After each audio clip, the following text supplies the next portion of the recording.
prise de parole, si vous voulez, quand vous êtes face à un groupe, en tant que grand leader, vous devez d'abord créer du lien avec votre salle. C'est très important. Vous avez vu tout à l'heure comment j'ai fait. J'ai créé un lien avec vous. Guillaume Fray, des exemples de votre public, rebondir sur des faits, des choses humaines. C'est super important. Et vous avez vu que tisser le lien, c'est dans le cerveau en bas, au niveau du ventre. Hein? Encore une fois, hein, tisser le lien avec le public, c'est l'embrasser, hein, c'est le prendre dans vos bras, parce que ici vous avez une position un peu haute. Donc certaines personnes pourraient vous trouver un peu hautain. Donc le premier objectif, même si vous êtes au même niveau qu'eux, c'est de faire en sorte qu'ils adhèrent, ils s'identifient à vous. C'est très important. Le grand leader, c'est quelqu'un qui fait en sorte que les gens s'identifient à lui, à ce qu'il vit. Et il tisse du lien. Ensuite, il faut lui donner un plan. Il faut lui dire, bah oui, on va commencer par vous parler de qu'est-ce qu'il faut faire avant de prendre la parole, qu'est-ce qu'il faut faire pendant, et qu'est-ce qu'il faut faire tout le temps. C'est comme l'amour. Ok ? On donne un plan. Très important de donner un plan. Ensuite, on explique. C'est ce que je suis en train de vous faire avec vous, de vous expliquer. Et puis, on donne de la perspective. On illustre avec des petites histoires, des images ou des métaphores.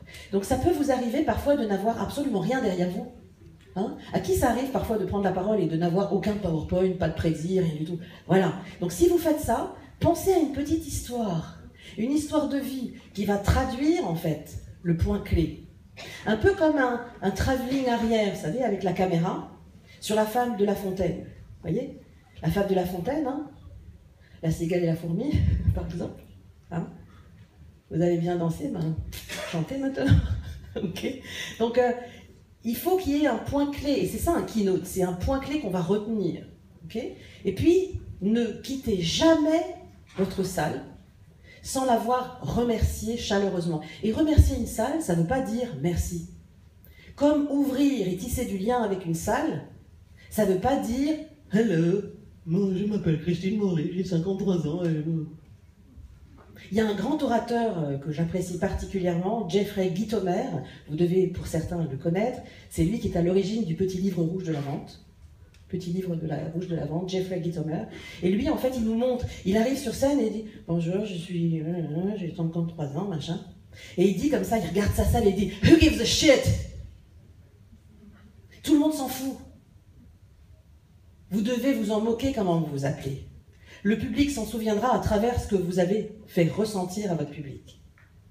En créant le bon lien au départ et surtout en ne le quittant jamais sans lui avoir dit merci avec votre corps.